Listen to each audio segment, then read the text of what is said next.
Salut les chronokids! Aujourd'hui on vous emmène dans un endroit vraiment incroyable et majestueux, le château de Versailles. Construit au XVIIe siècle, c'est l'un des châteaux les plus célèbres au monde. Mais saviez-vous qu'au départ, Versailles n'était qu'un simple pavillon de chasse? Eh oui, quand le roi Louis XIII, le papa de Louis XIV, décide de construire une résidence à Versailles, c'est juste un petit manoir au milieu de la forêt pour venir chasser. Alors, comment ce pavillon est-il devenu le palais grandiose que l'on connaît aujourd'hui? On va tout vous expliquer. En 1661, Louis XIV, le roi Soleil, décide de transformer ce petit pavillon en un immense château pour en faire le centre du pouvoir en France. Pourquoi? Parce que le jeune roi veut montrer à tout le monde sa puissance et son autorité. Il veut que Versailles soit le symbole de sa grandeur. Il fait appel aux meilleurs architectes, peintres et jardiniers pour construire un palais magnifique. En quelques années, Versailles devient une véritable ville où vivent plus de 10 000 personnes. Le roi, sa famille, ses conseillers, les serviteurs, mais aussi les nobles de toute la France. Ils n'ont pas le choix. Louis XIV les oblige à venir vivre ici pour mieux les surveiller et les contrôler. Le château de Versailles est immense. Il compte plus de 2300 pièces, toutes décorées de manière somptueuse avec de l'or, des tableaux, des sculptures et des tapisseries précieuses. Mais la plus célèbre de toutes est sans doute la Galerie des Glaces. Cette grande salle, longue de 73 mètres, est bordée de 357 miroirs qui reflètent la lumière venant des immenses fenêtres. C'est là que Louis XIV recevait les ambassadeurs étrangers et organisait des réceptions incroyables. La Galerie des Glaces est devenue le symbole du luxe et du raffinement à la française. Mais Versailles n'est pas seulement célèbre pour son château.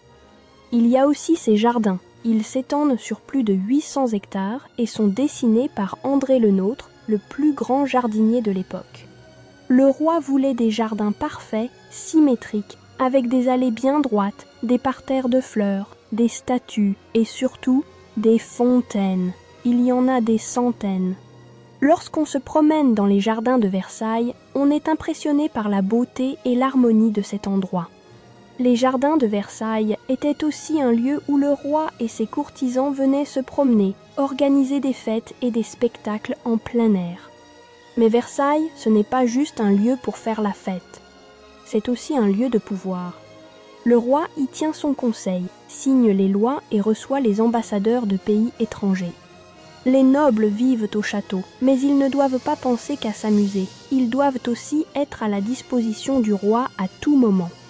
Louis XIV a même inventé un système très strict de cérémonies quotidiennes pour montrer son pouvoir.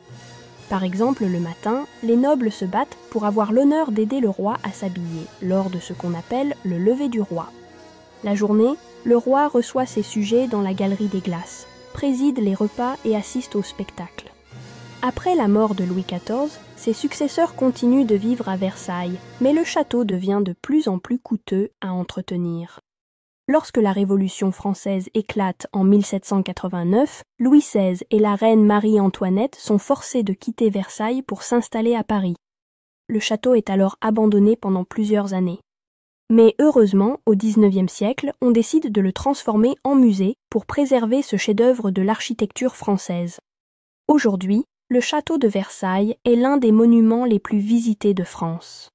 On y vient du monde entier pour découvrir ce lieu qui a été le théâtre de l'histoire de France pendant plus de 100 ans.